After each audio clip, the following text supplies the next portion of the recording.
Okay, let's look at some musical exercises, starting with the very obvious scales. So let's look at C major scale. So here we go.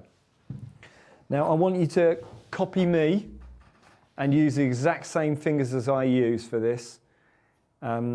This scale shape is used all over the bass.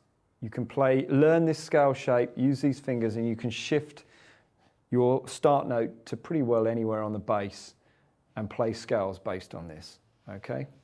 So we're starting with a C. So this is your 3rd fret, 2nd string. So 3rd fret on your A string. And you're going to use your 2nd finger, okay?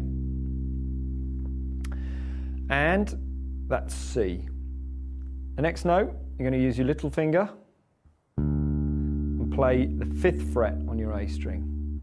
So we have this.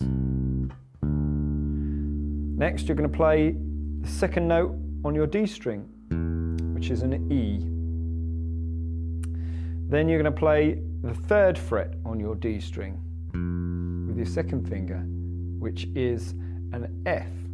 Then you're going to play the 5th note on your D string with your little finger, which is a G. Then you're going to play the 2nd note on your G string with your 1st finger, which is an A. Then you're going to play the 4th note on your G string with your 3rd finger, which is a B. And your last note is an octave of your so it's a top note, but 8 notes up. And it's C again, okay? So we end up with this. C, D, E, F, G, A, B, and C. And then we go back down again. C, B, A, G, F, E, D, and C. Okay?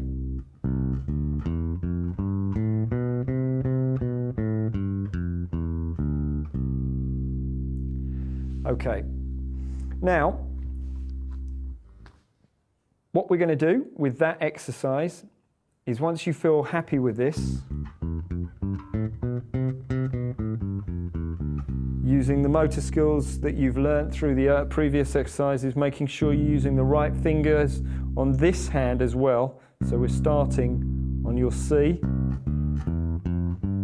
And on my right hand, I'm kind of walking up. And I've always got my thumb anchored on the E string here, okay? What we're going to do is we're going to give those scale names some numbers now. Very easily, it's just 1 to 8. 1, 2, 3, 4, 5, 6, 7, 8. Okay? And what we're going to do is we're going to take number 1, which is, I'm going to call the root, or the bottom of the scale. Number 1, root. Number 3 of the scale. The 3rd of the scale. 5 of the scale. 5th, and octave, which is the last note. Using all the fingers that we used to play the scale, you use the same fingers to play these notes, and you have your first major arpeggio. And then back down again. Okay, and the notes we have here are C, E, G, and C. Back down again, C, G, E, C. Okay? So I want you to practice that. So we have a scale, we have a C major arpeggio. Now, next one I'm going to play is C minor arpeggio. Using the number system again, we're going to use a root, number 1. We're going to use a flattened 3rd. So where we have our 3 here, when I say flattened, we just shift it down 1 fret to that note there, yeah? If I was going to say sharpen, if this was our original note and I wanted to sharpen it, I'd just shift it up 1 fret. Okay? It's the easy way of finding out flats and sharps. So I'm going to use root, flat and third,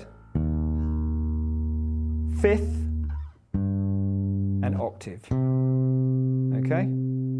So in our scale of 1 to 8, you can work out where those notes are. The only difference between this is a minor arpeggio. The only difference between the minor and major is the third is flattened. And then the arpeggio would sound like this. Now it's got quite a long reach for this one. So what I can actually do is I could shift this note here and I could find it on this string. And there it is. So we've got an E flat here. And I'm going to find that E flat here instead and play it with my little finger. And we end up with the arpeggio shape exactly the same notes, but just a slightly different shape. And this way I can hinge across with this finger. So it's worth learning them in both positions, okay? Because it's easy when you're playing it this way, when you've just played your major, to think that's my major third. I can just flatten it here and play the minor third, and you've got the minor chord immediately. So learn them in both positions.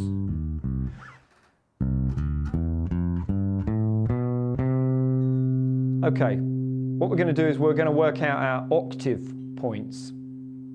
And this is a kind of fretboard navigation for this bottom half of the neck here, just to work out where all the notes are based on our C scale. Just knowing where your C scale is, just knowing those notes, I can work out where all the other notes are on the bottom of the bass. And I'll show you how to do this, okay? So what we're going to do is we're going to work out how to find an octave. And an octave is 8 notes. So the low note, the octave above is the exact same note, only 8 notes higher. So from my C scale, I know that this is the low C here, and my high C is here.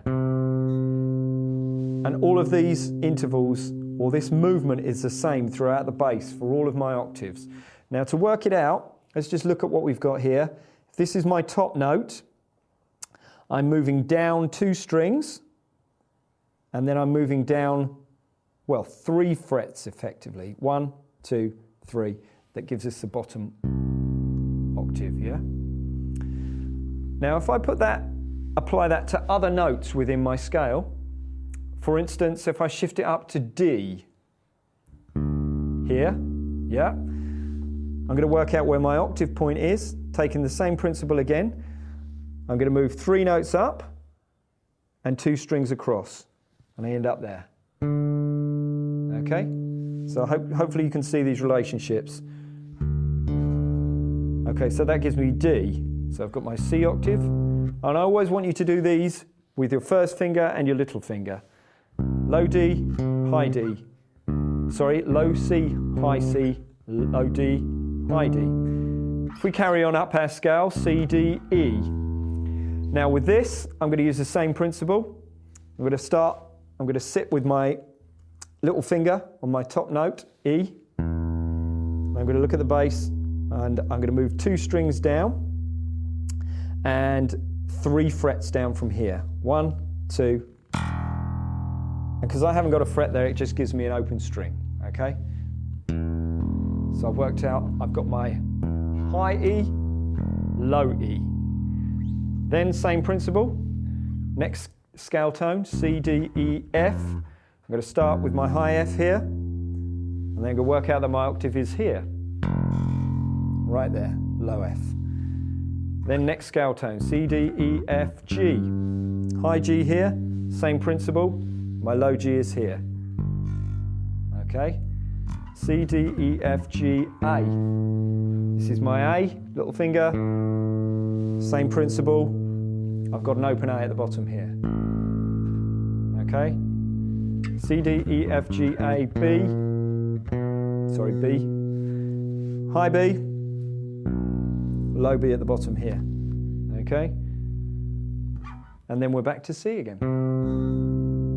Now, effectively, you've mapped out most of the the notes within this section of the bass. Obviously, there's no sharps or flats involved in this, okay?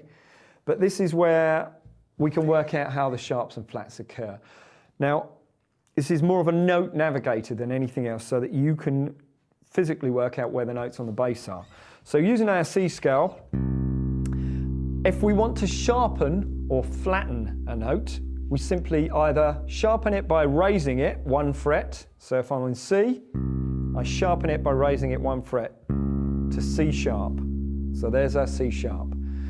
If I wanted to flatten C, and we'd have a note called C flat, which is very, very rarely ever used, I would just take it down a semitone, okay? So using this principle for all of the notes we have, if I was in D, I could play D flat or D sharp, either side of my D. E, I could play E flat or E sharp. F, which is actually E sharp. A lot of notes double up within the scale, so some notes are called the same thing, are called different things. Don't worry about this. It's all dependent on what key you're in. For this intents and purposes of Note Navigator, you're just working out where all the notes are relative to your scale tones. So we have F, we've got F flat or F sharp. G, we have G flat or G sharp. Now with all of those things in mind, we can then work out where the octave, say for argument's sake, for F sharp is. So if we work out where F sharp is in our scales, C, D, E, F, sharpen it to F sharp, we have the F sharp here, and then we use our octave point and work out where F sharp at the bottom is. Okay, if you can sit and work all these notes out, what you'll do is you'll build up a map of this bottom section of the bass, just based on the note, a simple note navigator, and based on your C scale, which is a very, very, very useful tool. So things to practice: your C scale, your C major arpeggio, your C minor arpeggio in the 2 positions. Okay, once you're happy with this C scale, try the shape maybe on another string. One of your 2 bottom strings, play the shape here. So you're actually playing a G here. You can work out that that's a G using the Note Navigator and play a G major scale.